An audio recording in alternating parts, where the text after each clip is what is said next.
So isn't the board on top? Yeah. Like, so the board is on top. So the committees are supposed to be reporting to the board if I'm getting So the committees themselves are made up of board members. Yes. But yes. But you're technically. Right. So like in business, they have this thing where it's called like the ERP, right? Enterprise Resource Planning System. Mm-hmm. And basically what it is it just levels the playing field. So you remove silos and all these things. So information can move freely so everybody can work, right? Because then you have like accountants that would say, you know what? I'm not going to give you the information that information that is very pertinent to maybe like a marketing deal. Right. Or and the marketing team is waiting for it. And they're like, oh, no, we're not going to give it to you because maybe they might have something, whatever, against the marketing team.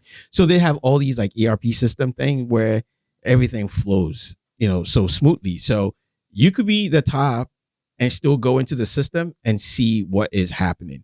So, I mean, like I get the committees, right? It's important because they have to do work. Sure. But then in a way, the resources, the information should flow. So you being the top of the chain should be able to see it. Yeah, of course. When you need to see it. Yeah. Mm-hmm.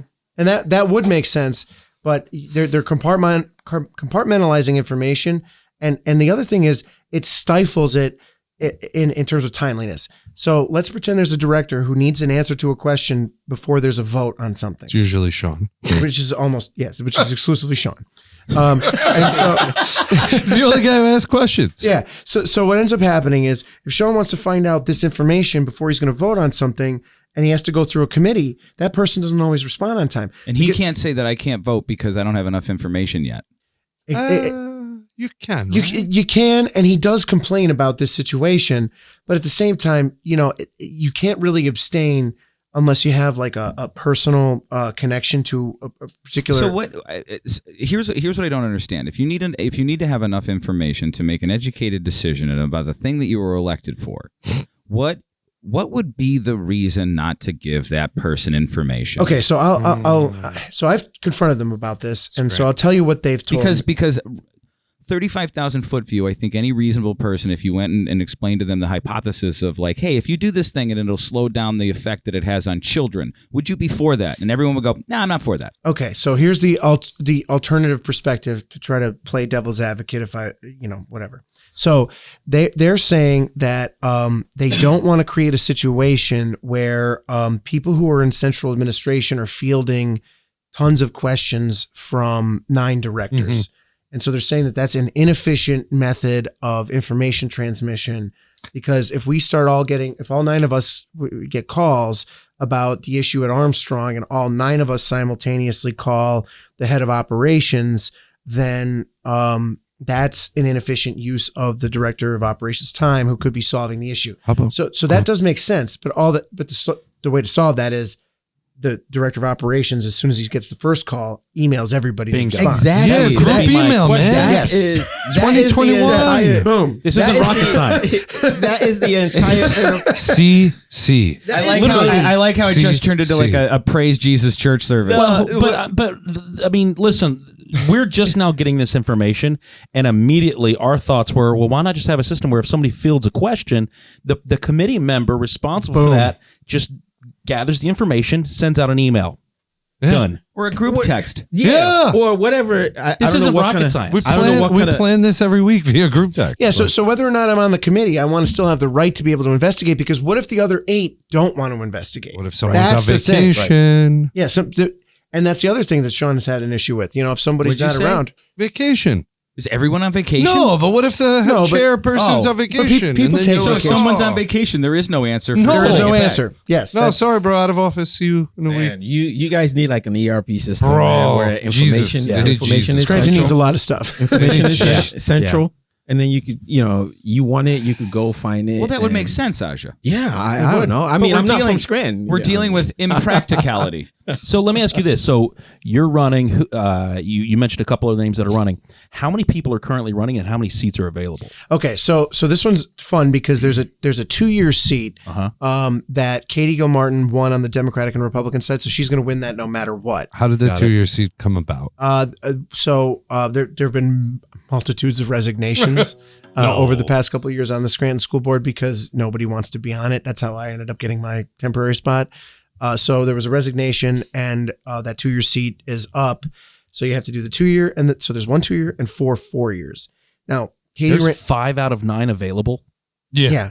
So one's already locked. One's locked. Katie gets the 2 years. She's going to serve 2 years no matter what. Okay. Now, she also ran on the 4-year. This is why there's a race. So she ran on both the 4 and the 2. And her and her group's goal, and this is just pretty politically obvious, if she wins both, then the board gets to pick the vacant seat. The 2-year seat. Yes. Wait. So that would give her the power over that. Mm-hmm.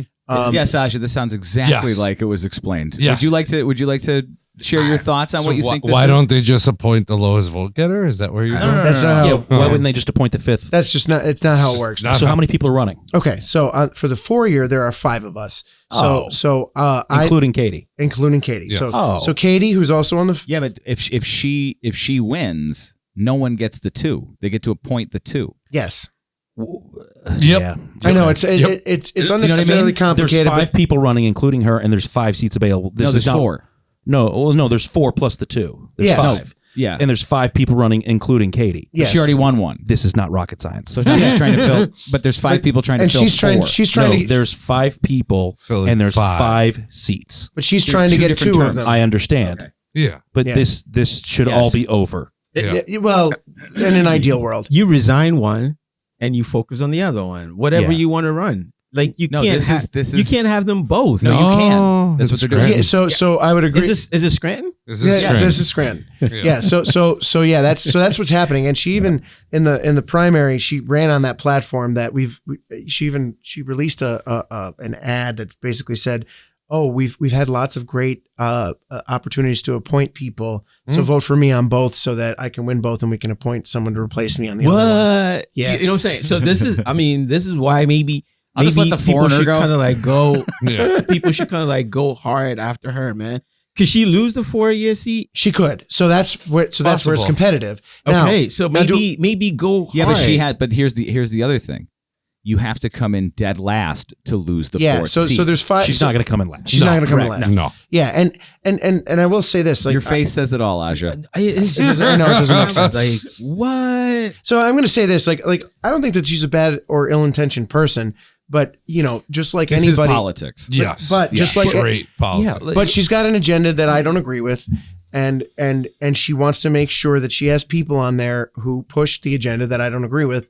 So we are adversaries in that regard. What is the agenda you don't agree with? Oh my God, where do you want me to start? So Just give us like the big 1 or 2. I'll start off with the fact that so Joe Biden was just here. He gave a speech about how much he loved. You mean Brandon? Yeah, Brandon. Let's go. So Brandon was here, and he just gave a speech where he talked about universal pre-K, and she was in the audience. She got rid of preschool. Yes. Preschool was paid for fully by federal funds in the city of Scranton, and they got rid of preschool anyway. It was paid for. Why? So What was her What reason? was it? Yeah. So her reasoning was it's in the recovery plan. And if Which hasn't been passed yet. No. It was passed, but It's that, it's that ongoing. it's an ongoing thing. Drawn And I out. was on there when we created it, but there were a couple of things about preschool that were in the plan that they just didn't follow. And the contention with Katie and Dr. Finan, who is the chief recovery officer who follows this plan, is that they're saying, oh, it's not amendable, but they change it all the time. Yes, you said that. They change You it all said the that time in debate. in the forum, and I'm like, dude, like this makes sense now, but the newspaper doesn't tell you that. No, so They like kind of cover that up. so Katie So was it's a recovery plan that's constantly amendable. it is, and it was it's gotta sold be that evolving. way. Yeah. It's of course because they got Just so we make it clear. yeah, they got $60 million in stimulus funds. Of course, it's amendable. Yeah, I didn't know that was coming. It's Yeah.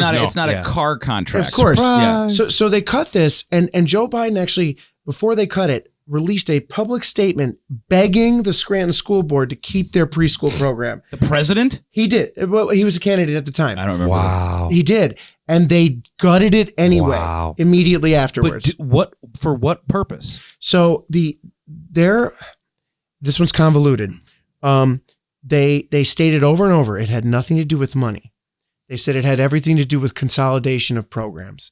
But here's the thing. They replaced it with an early childhood intervention program, which you're going to need if a kid doesn't have preschool. Yes. So they create. What? They created a problem and then solved it.